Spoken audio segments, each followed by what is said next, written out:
오타를 발견 못하셨으면 더욱더 감사하고, 주별 수업 내용에서 1장에 보면 영유아 발달의 개념에서 유아 과학 교육의 중요성 이렇게 나오죠. 그래도 아무 말씀을 하지 않으십니다, 여러분들이. 자, 아까 1장에서 내용은 이제 싹 다 잊어버리고 2장을 새롭게 여도록 하겠습니다. 2장은 태내 발달이에요. 저는 이 태내 발달에 대해서 다시 한번 우리 이제 여러분께 강의를 하면서 제가 반성한 내용이 있었어요. 내가 아이를 가졌을 때 내가 다시 아이를 갖는다면 이런 부분은 좀 잘하고 싶다 하는 내용이 뭐가 있냐면, 이런 아이를 갖게 해주세요. 이렇게 하면서 내가 그 기도를 먼저 올리고 아이를 가졌더라면 어땠을까, 그런 미련이 좀 남아요.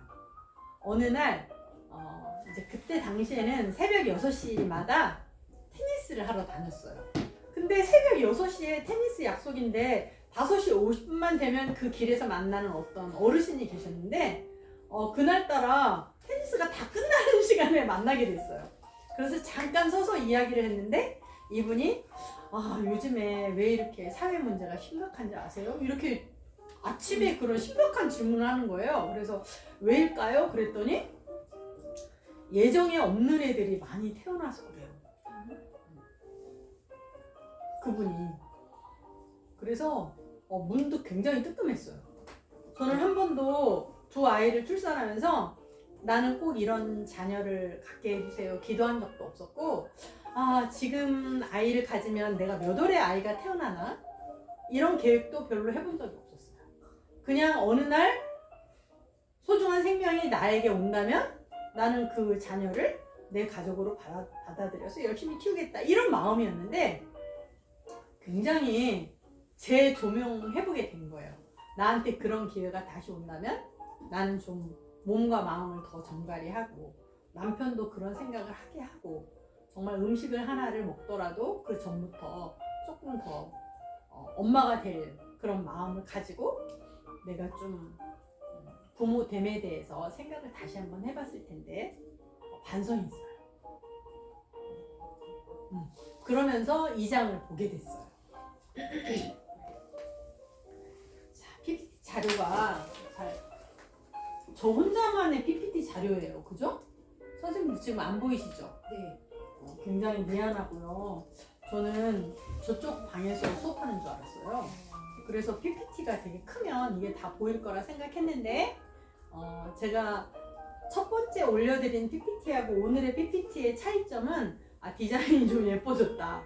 그래서 이제 보시기에 좀 디자인은 예뻐졌는데 내용은 똑같아요. 그래서 선생님들이 PPT 자료는 이제 카페에서 좀 보시고, 수정부터 출산까지의 기간을 보면 수정에서부터 이제 교과서를 중심으로 할게요. 그러면 2장 태내 발달.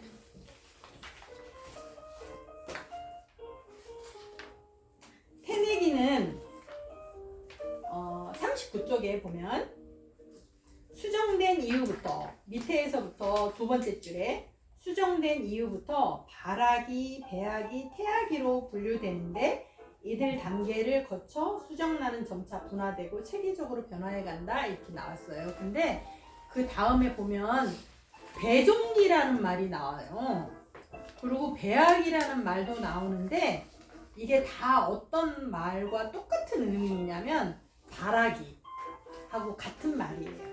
그래서 같이 쓰여질 거고, 자, 우리가 수정은 난자와 정자로부터 23개의 염색체가 방출이 되어 46개의 새로운 염색체 배합이 일어나게 되며 이것 자체가 수정이죠. 그리고 인간 모든 유전적 성향은 이 46개의 염색체에 의해서 결정되는데 23쌍의 염색체 중에서 23번째가 성염색체로 이렇게 나와 있죠.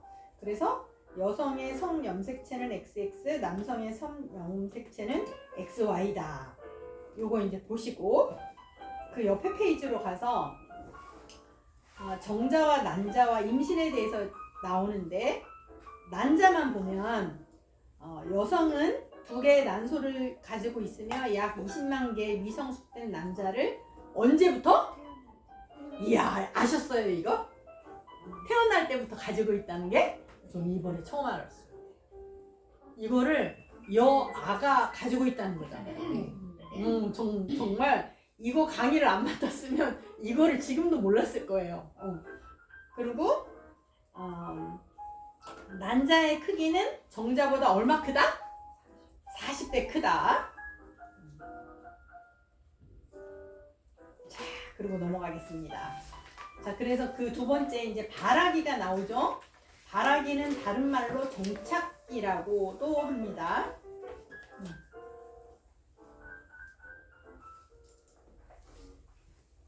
정착기라고도 하고 또 배종기라고도 하거든요. 그래서 수정란이 자궁벽에서 착상할 때 걸리는 2주까지의 기간을 배종기라고 하고 그 다음 배아기, 그 다음 태아기라고 이제 불러요. 이제 배아기, 3번 배아기를 보면 태아의 발달 상태를 보면 페이지 43쪽의 5째 줄 4주경에는 심장이 뛰기 시작하며 뇌와 신경 조직이 분화되고 8주에는 얼굴에서 입, 눈, 귀가 뚜렷하게 분화되고 보셨죠? 여기까지만 하고 넘어갑니다. 자, 그리고 44쪽에 그림을 한번 보면 심장이 생기고 중추신경계, 눈, 치아, 귀 뭐 이렇게 쭉 하면서 외부 생식기 이런 게 생겨나는 게 이렇게 쭉 표로 나와 있죠.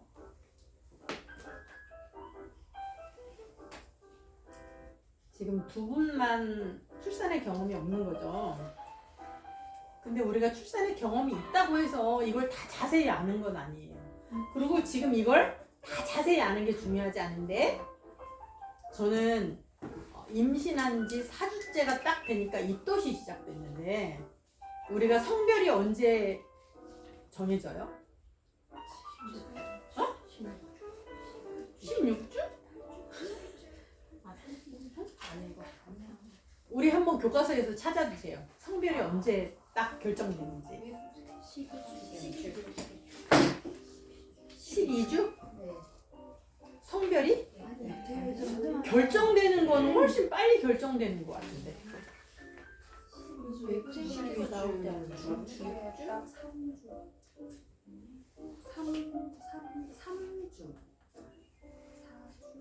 3, 4주 되면 3, 4주가 맞을 거예요. 3, 4주 되면 성별이 결정된다. 동생이 4주쯤 병원을 갔는데 병원에서 파란색 하세요 했는데 이제 그 태아는 사진을 찍어갖고 왔는데 정말 아기가 고기가 하얗게 요만하더라고요. 근데 이게 고추예요 라고 알려주시더라고요.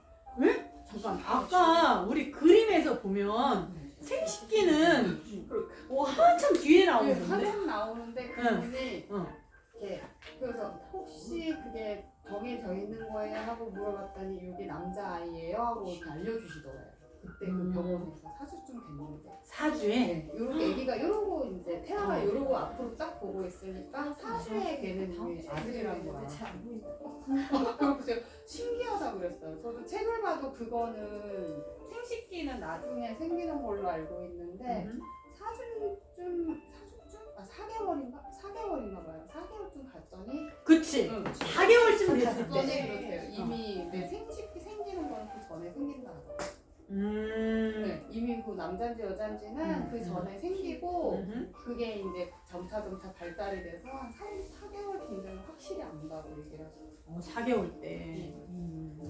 그 들은 기억이 있어요. 내가 봤어.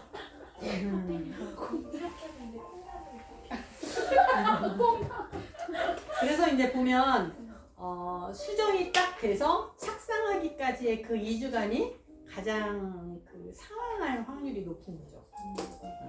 그리고 이제 우리가 태내 발달을 한번 볼게요. 46쪽부터 태내 발달에 영향을 미치는 요인들이 나와 있어요. 자, 유전적인 요인으로서, 그러니까 유전적인 요인에 아닌 것은 어디에 해당될까요? 환경적인 요인이겠죠. 자, 유전적인 요인에서 보면 유전인자에 이상이 있어요. 자, 여기 보면 페닐케톤요증과 적혈구성 빈혈, 테이사스병, 뭐 이런 혈우병, 이 중에서 아는 병 있어요?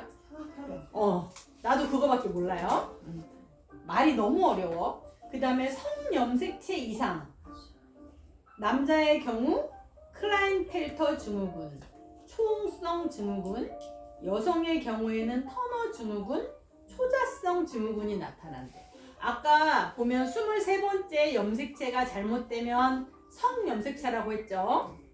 그래서 보니까 남자로 태어났긴 했는데 자기가 그 정자도 생산을 안 하고 그리고 터너 증후군 같은 경우에는 가슴이 생겨나고 얼굴 모양도 약간 여성스럽고 이렇게 태어난대요.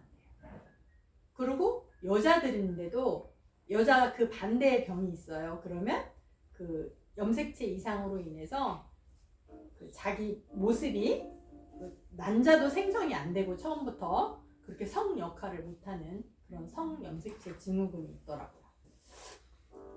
그리고 상염색체는 성염색체하고 다르게 우리 몸에서 어떤 기능을 못하는 그런 게 상염색체 이상이에요. 자, 유전적인 요인으로서의 세 가지를 살펴봤고, 환경적인 요인은 첫 번째로 모체의 연령이 너무 낮거나 너무 높았을 때 문제가 있을 수 있고, 그 다음에 모체의 영양 상태가 중요하고, 임신 기간 중에 단백질은 30%, 엽산은 100%, 칼슘과 인, 철분은 50% 정도가 평소보다 권장량이 증가하는 거죠. 그 다음에 세 번째 환경 요인으로는 모체의 질병과 약물 복용. 그러니까 임신을 하려고 계획하고 있을 때는 그 전부터 약도 먹지 않아야 되겠죠. 특히 뭐 항생제, 감기약 이런 거. 오늘은 우리 유치원에서 급식 검열을 받았어요. 그래서 엄청 분주했어요. 어제부터 뭐 닦고 막. 예전에 뭘로 한번 걸렸냐면 우리 유치원에는 좀 요리로 유명하거든요. 근데 케이크를 만들고 위에다 이렇게 뿌리는 거 있죠. 뭐죠? 정말 맛 없는 거. 그것 때문에 걸린 거예요. 그게 평소에 쓰겠어요? 급식에서는 쓰지도 않는 거잖아요. 그것 때문에 걸렸는데 오늘도 막 이렇게 해가지고 했어요. 근데 100점 맞았어요. 100점은 잘 없는데 100점이에요. 그래서 너무 놀랬어요. 감동 먹어가지고 요거 선물해줬어요. 자주 알게. 그랬는데 그분이 가시면서 저한테 너무 좋은 에너지를 받고 간다고, 자기가 결혼을 할 거예요. 그래서 나는 한 11월 달쯤 하는 줄 알았어요. 그랬더니 내년에 한대. 근데 미리 무슨 얘기를 해줬냐. 선생님, 제가 이게 공부를 했기 때문에 그래요. 선생님, 제가 다시 애를 갖는다면 정말 애를 계획하고 이세를 갖고 싶어요. 그리고 기왕에 엄마로서 선물이라면 12월생 아들은 낳아주지 않을 것 같아요. 그죠? 우리 작은 애가 12월 16일생이거든요.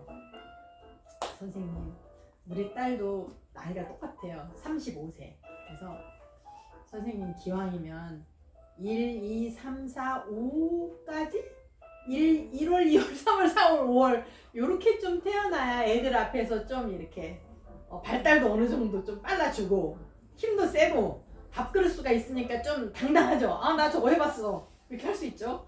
그러니까 엄마가 매번 따라다니면서 도움을 못 줄지라도 내가 엄마로서 같은 조건이면 우리 아이가 좀 봄에 태어나서 좀 더 그랬으면 좋겠다, 막 이런 이야기를 해줬거든요. 그랬더니 너무 기쁘게 말씀의 선물을 받고 간다고 그랬어요.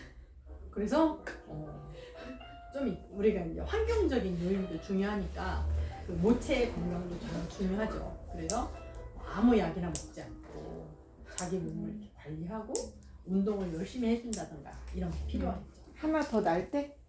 에? 하나 더 날 때? 하나? 혹시 또 여기서 하나 더 태어날 때 준비하고. 아니 왜 우리가 애들이 10달 만에 태어나지 않죠. 9개월 만에 태어나죠. 그래서 딱 얘기해줬어요. 4월부터 아이를 가지면 좋다. 4월. 4월에 기도를 드리고 아이를 가지면 몇 월생이 태어나는지 아세요? 1월. 딩동댕. 무슨 공부를 너무 계산 빨라. 암산이 빨라. 6, 7, 8, 9, 10. 그래. 4월부터 먹고 들어가니까. 먹고 들어가. 자, 그래서 또 하나 이제 반성하는 게 모체 음주 및 흡연에 대해서 나왔잖아요. 정말 반성해요. 그리고 이 반성을 아들 앞에서는 하지 않을 걸 그랬다 하는 것도 같이 반성하는데 정말 이제 딸을 가졌을 때는 정말 편안했어요. 아들을 가졌는데 그렇게 열이 나요. 몸에서. 그리고 혼자서 피자 한 판을 시켜놓고 다 먹어. 근데 혼자 가면 좀 부끄럽잖아요. 그러니까 딸을 데리고 가서 앞에 앉혀놓고 나 혼자 다 먹고 그리고 대낮에 혼자 삼겹살 먹고 그리고 태어난 애가 아들인데 그렇게 몸에서 열이 나니까 이렇게 500ml 물통을 냉동실에다 올려놔요. 그리고 그걸 쉐이크업 하면은 얼음 반, 물 반 돼요. 그럼 이걸 마셔요. 낮에는. 그리고 저녁에는 시원한 맥주와 희석해가지고 한 잔씩 먹으면 너무 시원하게. 그래서 어차피 하루에 반 잔씩 먹을 건데 짝으로 사놨어요. 그랬더니 얘가 알러지가 있거든요. 근데 때마다 저한테 심각하게 물어보는 거죠. 혹시 밤마다 엄마가 드신 그 맥주 때문에 제가 알러지가 있는 건 아닐까요? 그렇게 할 때마다 공격받는 느낌이 있어요. 원인이 그걸지 뭘지 모르잖아요. 근데 제가 항상 엄마로서 그 죄의식을 걔한테서 느껴요. 그러니까 그런 게 혹시 감이 있더라도 절대 이야기로 들려주지는 마세요.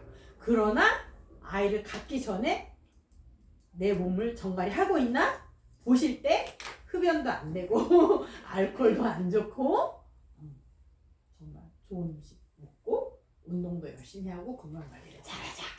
그래서 유전적인 것을 내가 물려주는 건 내 마음대로 할 수 없으나 환경적인 면에서는 좋은 엄마가 되어주자.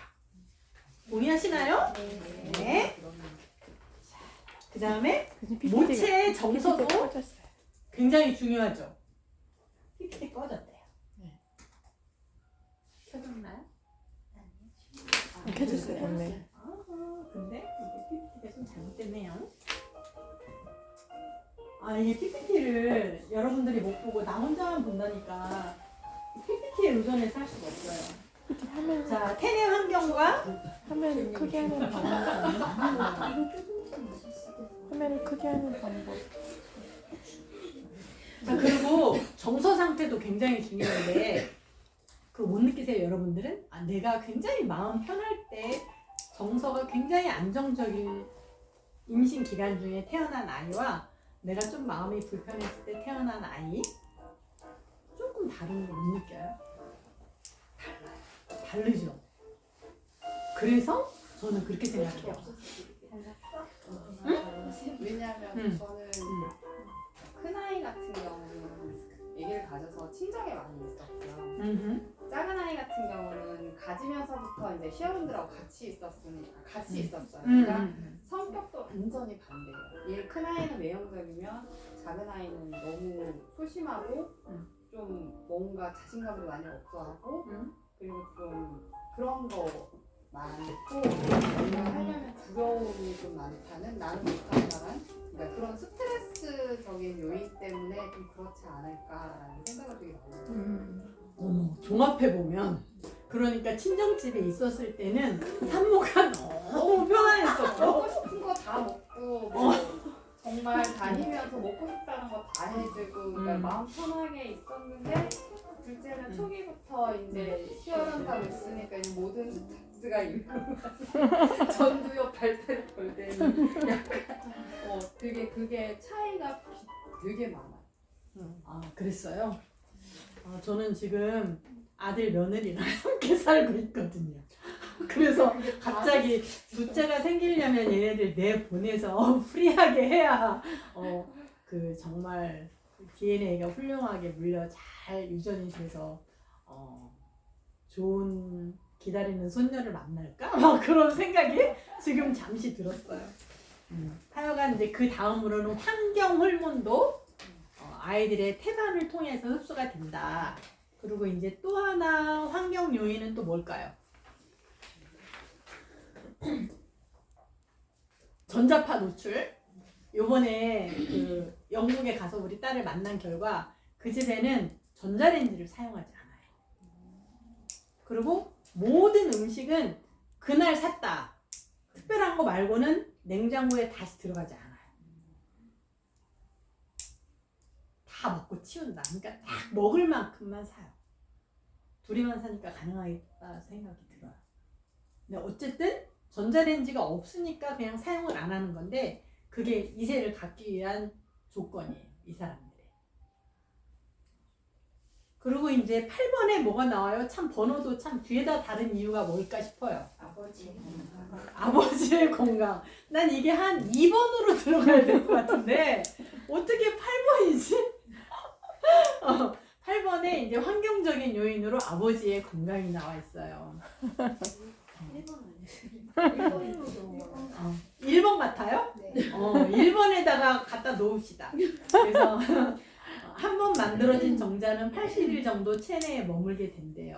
그래서 이 기간 동안 정자가 유해 물질에 오염되면 손상을 입게 돼서 아버지의 음주, 흡연, 화학약품에 대한 노출은 부정적인 영향을 주는 요인이라 할 수 있고, 물론 뭐 임질이나 매독성 질환이 더 위험하겠지만 아버지의 건강도 굉장히 중요하다. 자, 그 다음 태교입니다.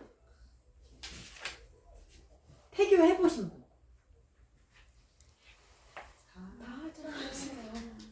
우리나라가 태교에 대한 생각이 좀 더 많아요. 그래서 우리가 영세를 애가 태어나면서부터 바로 1살로 가는 이유가 그때 1년을 온전히 생명체라고 인정하기 때문이에요. 그러면 막 음악도 들려주고 뭐 옆에서 아빠가 동화도 좀 들려줘라 막 이런 거 했어요? 네. 다 하셨어요? 영어 동물. 그럼 과연 영어 동화를 듣고 태교 받은 아이는 영어를 잘하게 되나요? 그건 잘 모르겠지만. 근데 그건지는 모르겠지만 해줄 수 있는 건 해주고 싶다는 것 때문에 하는 것 같아요. 퇴근하고 오면 열심히 읽었다고 불러주고 춤추고 읽어주고 다 예쁜 거 그렇고 춤도 추고. 배 만지고 춤추고 막 전달이 되겠지. 그래서 보면 되게 부성을 강조하는 거죠. 그러니까 뭐 똑똑 아가야 잘 있었니? 아빠야 막 이렇게 하면서 그래서 이 태교에 굉장히 부성이 많이 들어가 있어요. 그게 특징이에요. 근데 제가 봤을 때는 태교가 여러 면에서도 중요하지만 정말 모양 예쁜 거 먹이게 해주고 또 양질의 어떤 거 예쁜 거 골라서 먹이게 해주고 예를 들면 뭐 거친 데 앉지 않고 하나하나 이렇게 배려를 받음으로 인해서 그 산모가 굉장히 행복한 시간을 가지고 정서적인 안정 상태를 가질 수 있잖아요. 그것이 이렇게 안정감 있게 아기가 자라는 요인이 돼서 태교지 아빠가 해주는 말을 다 전달받고 그 음악을 다 들었고 그 영어를 다 들은 건 아닌 것 같다라고 저는 생각을 해요. 그렇지만 이제 우리 여러분이 느끼기에는 아니야 그 내용이 아이들한테 다 전달이 됐을 거야 라고 믿어도 좋은 거죠. 근데 이제 그만큼 우리가 그런 태교를 우리나라에서 더 많이 중요하게 생각을 했고 제가 이제 미국에 머무는 기간이 있었어요. 몇 년 동안. 그때 보면 플로리다 주인가 거기는 딱 이렇게 부부가 결혼하기 전에 교육을 받고 이 사람들은 이렇게 해서 결혼했음을 증명합니다라는 결혼 증명서 같은 걸 줘요. 이제 그런 걸 주면 이제 그걸 교육을 받는 기간 동안 자기가 어느 날 썸데이 자기가 부모가 돼서 아버지 역할은 어떻게 한다 이런 교육도 같이 받거든요. 그렇게 하게 되면서 이제 자기도 미리 어떤 부모됨을 준비하고 이렇게 해서 가족이 형성이 되고 하니까 우리나라의 태교만큼 어떤 그 사전적인 교육을 하는 그런 나라들도 있더라고요. 주별로 다르지만 그런 것들이 아무 계획 없이 어느 날 사실은 이 반대의 경우도 있잖아요. 내가 실수로 애가 태어나게 됐어. 내가 이 아이가 생긴 것 때문에 결혼을 해야 할지 말아야 될지 정말 고민이야. 이 상태하고 아까처럼 우리가 이런 자녀를 갖게 해주세요 라고 준비된 상태에서 얻은 자녀랑은 정말 성장이 다를 거라고 생각이 들거든요. 그래서 어떤 초대받은 생명이 되기를 바라고 어떤 부모됨의 준비를 하는 그런 기간이 잘 있으면 훨씬 어떤 필요한 자녀, 사랑받는 자녀로 성장하지 않을까 그런 생각이 들어요. 동의하세요? 네. 자, 2장은 여기까지입니다. 수고하셨습니다.